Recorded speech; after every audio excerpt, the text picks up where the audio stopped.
Hello दोस्तों, कैसे हैं? मैं आपका दोस्त एचआर कुशवाहा और मैं आपका स्वागत करता हूं स्मार्ट एजुकेशन जीडीआर में। दोस्तों, जैसा कि हम रोज नए नए वीडियो बनाते हैं, अच्छे अच्छे वीडियो बनाते हैं, उसी श्रृंखला में आज फिर हम कुछ ऐसा पढ़ने वाले हैं जो आपके लिए बड़े काम का है। जनरली होता क्या है कि हम जब सेंटेंस बनाते हैं तो इजी सेंटेंस और छोटे सेंटेंस तो हम आसानी से बना लेते हैं, जिनको हम सिंपल सेंटेंस कहते हैं। लेकिन जब बात कंपाउंड सेंटेंस और कॉम्प्लेक्स सेंटेंस की आती है तो फिर हमें थोड़ी सी दिक्कत हो जाती है। तो आज हम थोड़ा सा प्रयास करेंगे कंपाउंड सेंटेंस बनाने की। यहाँ पे सेंटेंस एक दूसरे पर डिपेंड होते हैं और दो सेंटेंस मिलकर एक नया सेंटेंस तैयार करते हैं, जिसमें एक सेंटेंस दूसरे सेंटेंस पर डिपेंड होता है। ठीक है, तो आज हम देखते हैं इसमें कुछ, और बड़ा इजी है। कुल मिला के आप देखते रहिए, धीरे धीरे आपका इंग्लिश का नॉलेज बढ़ जाएगा और एक समय ऐसा आएगा कि इंग्लिश आपके मुंह से अपने आप निकलने लगेगी। ठीक है, हिंदी को भी आपने सीखा थोड़ी है।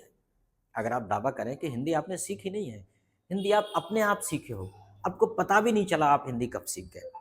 क्यों सीख गए? आपके आसपास हिंदी सीखने का वातावरण था।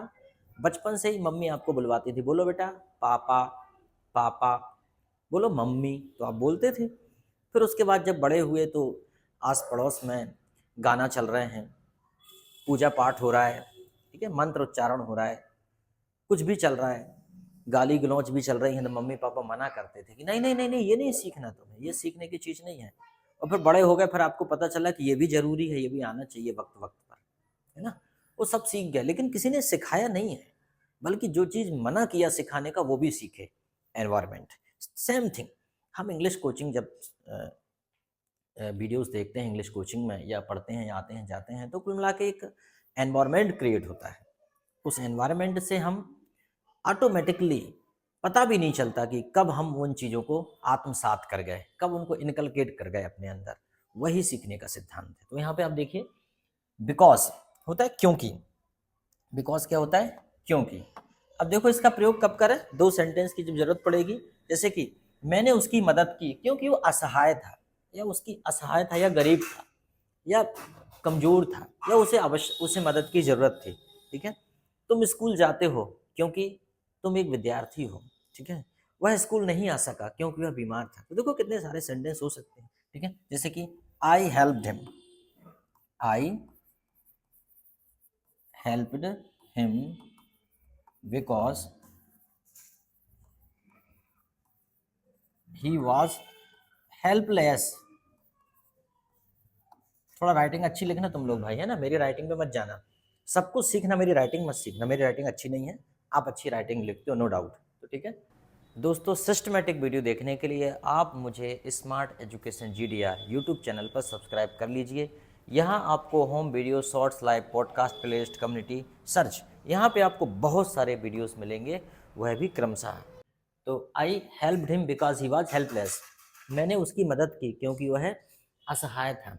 ठीक है, जैसे मैं कहूँ मैंने उसे पढ़ाया, आई टॉट हिम बिकॉज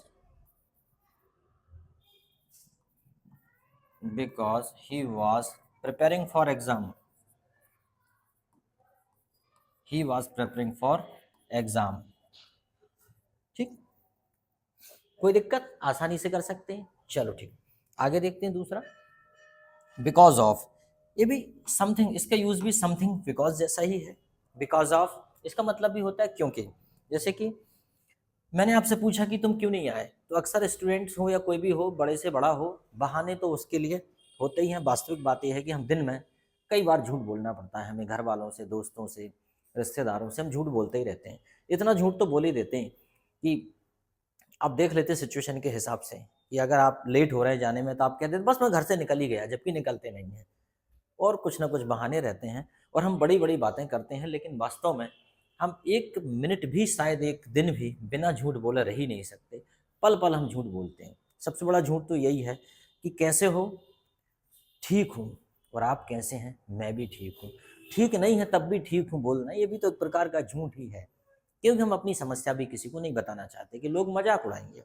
ठीक है, चलो, I thought because he was preparing for exam.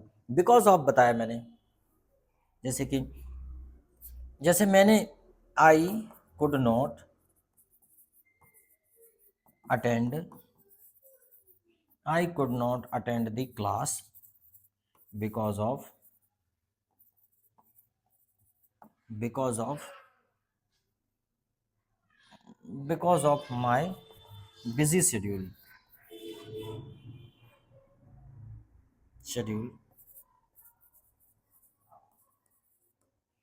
I could not attend the meeting because of my busy schedule. मैंने अपने बिजी शेड्यूल के कारण मीटिंग अटेंड नहीं की। ठीक है, या मैं और भी सेंटेंस बना सकता हूँ।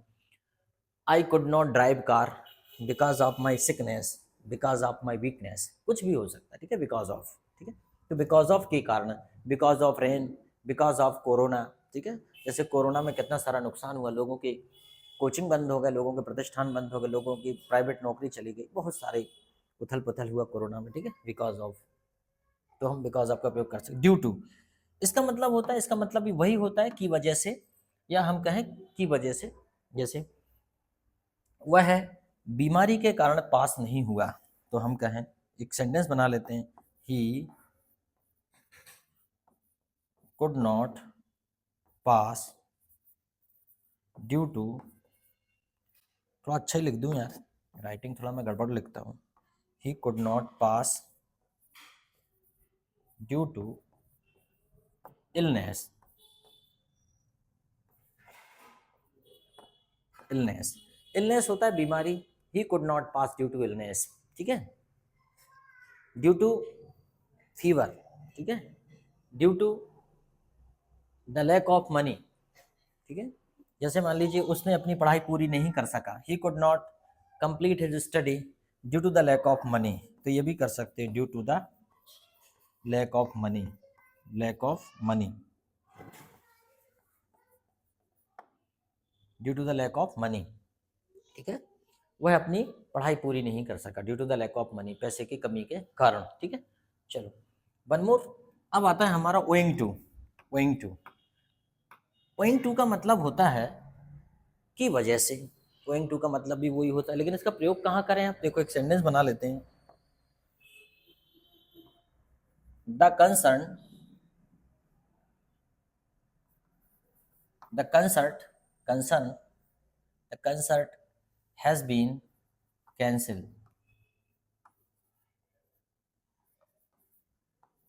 तो क्या हो जाएगा, owing to,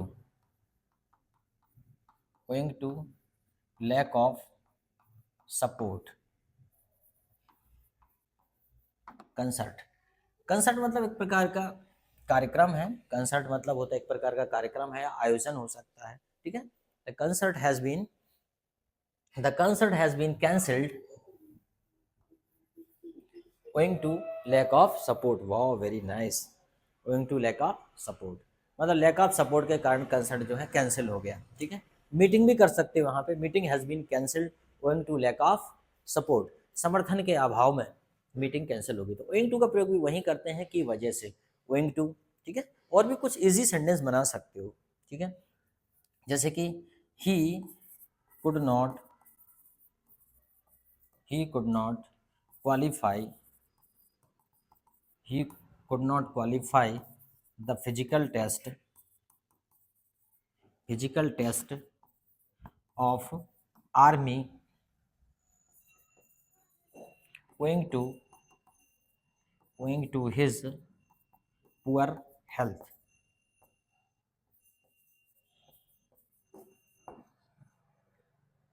health, poor health, तो क्या होता है, वह आर्मी का एग्जाम क्वालिफाई नहीं कर सका, physical exam, physical test, physical test के लिए पुअर हेल्थ में कैसे क्वालिफाई कर पाएगा। आर्मी की पहली प्रायोरिटी तो वही है कि आदमी का हेल्थ अच्छा होना चाहिए, स्वस्थ होना चाहिए। ठीक है, ये हो जाएगा। उसके बाद आता है कॉज ऑफ, कॉज ऑफ। ठीक है, के कारण, कॉज ऑफ का मतलब भी वही होता है के कारण, जैसे की वजह से और के कारण, कॉज ऑफ। ठीक है, जैसे कि हम कुछ भी सेंटेंस बना लेते हैं, जैसे कि number of people, number of people, number of people are leaving the job, leaving the job cause of poor salary.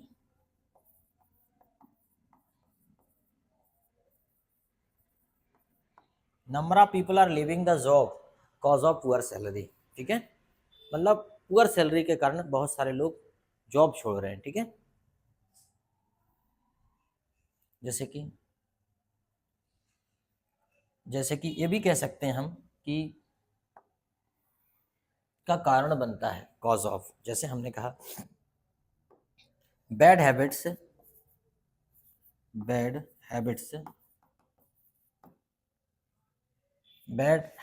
Are cause of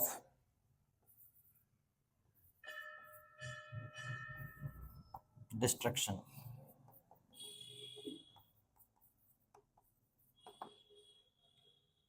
bad habits are cause of destruction, मतलब जो बुरी आदतें होती हैं वो क्या होती हैं, विनाश का कारण होती हैं।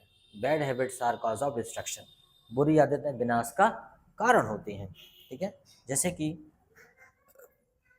कि हम कह सकते हैं कि मेल न्यूट्रिशन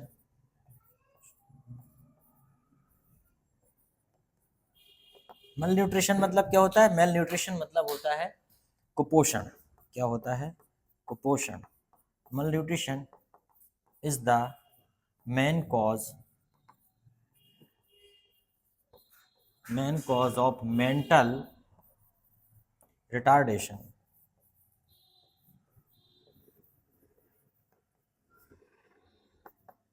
रिटार्डेशन मतलब जो है कि जो कुपोषण होता है वो मानसिक रिटार्डेशन का कारण होता है। जैसे आदमी कहते हैं सठिया गया है, आदमी सठिया गया, भूल गया, उसका मस्तिष्क का विकास नहीं हो रहा। इसका मुख्य कारण क्या होता है, कुपोषण। मल nutrition is the main cause of mental retardation. तो कॉज मतलब क्या होता है, कारण, या के कारण या की वजह से। तो कॉज का प्रयोग समझ लेना। ठीक है, कॉज। ठीक है, जैसे कि हम बोल सकते हैं कि malaria is the cause of mosquito. ठीक है, malaria is main cause of mosquito. Malaria का मुख्य कारण क्या है, मलेरिया की मुख्य वजह क्या है, मच्छर है, मॉस्किटो है। ठीक है, इंस्टेड ऑफ, इसका मतलब होता है इंस्टेड ऑफ की वजह से, इंस्टेड ऑफ की वजह से, इंस्टेड ऑफ नहीं, इंस्टेड ऑफ की वजह से नहीं होता है, इंस्टेड ऑफ होता है की के स्थान पर। इंस्टेड ऑफ का मतलब होता है इंस्टेड ऑफ के स्थान पर, इंस्टेड ऑफ के स्थान पर। इंस्टेड ऑफ का मतलब क्या होता है, के स्थान पर। ठीक है, जैसे कि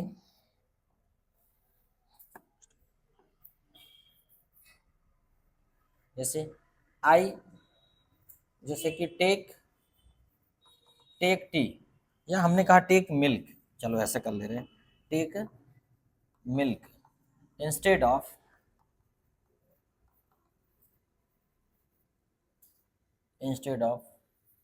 टी। मतलब मैंने क्या बोल दिया कि चाय के स्थान पर,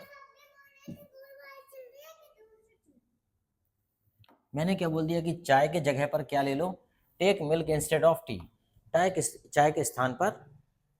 स्थान पर दूध ले लो भाई, इंस्टेड ऑफ। ठीक है, जैसे कि I am ready to teach you, अब किसकी जगह पर, इंस्टेड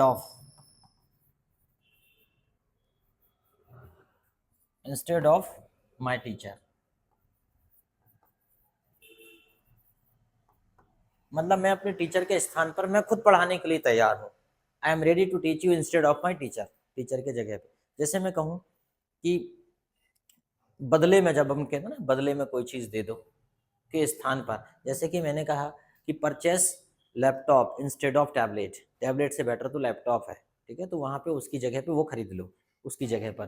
तो के स्थान पर होता है इसका, के स्थान पर या की जगह पर। ठीक है, एज अ रिजल्ट ऑफ, इसका मतलब भी वही होता है की वजह से, के परिणाम स्वरूप।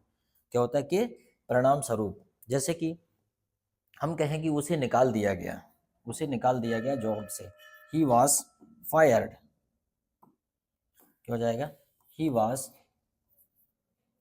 Fired as a result of, मैंने कैपिटल लिख दिया, as a result of his misconduct,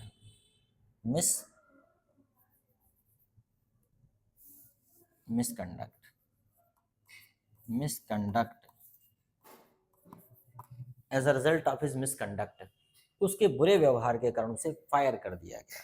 ठीक है, या हम ये कह सकते हैं कि ही इज पनिश्ड, उसे दंडित किया जाता है। He is punished as a result of his behaviour, उसके व्यवहार के परिणाम स्वरूप उसे दंडित किया जाता है। ऐसा दंडित करने की कोई शौक नहीं है, कोई मजा नहीं आता किसी को दंडित करने पर, उसका बुरे व्यवहार के कारण उसे दंडित किया जाता है। ठीक है, वन मोर, आल्दो, यद्यपि, आल्दो का मतलब क्या होता है, यद्यपि। आल्दो, जैसे कि एक सेंटेंस आया था अभी कि जैसे कि I do not remember the way, I do not remember the way, I have seen, I have come many time, I have come many time, जैसे कि ये ऐसा आया था, I have come many time but I don't remember the way। अब इसमें आया था इफ, एन और कुछ कुछ लगाने के लिए इफ आया था। ठीक है, तो यहाँ पे लगना था although, यद्यपि, यद्यपि मैं यहाँ कई बार आया हूँ पर मुझे रास्ता याद नहीं, I don't remember the way, पर मुझे रास्ता याद नहीं। ठीक है, although, यद्यपि वह गरीब है पर ईमानदार है, तो क्या हो जाएगा, although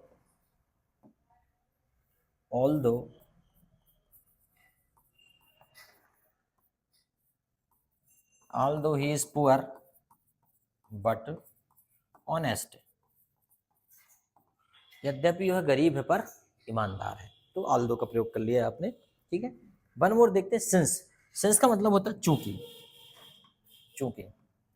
सिंस का मतलब होता है चूंकि मैं तुम्हारा टीचर हूं मैं तुम्हें डांट सकता हूं, since I am your teacher, I can scold you,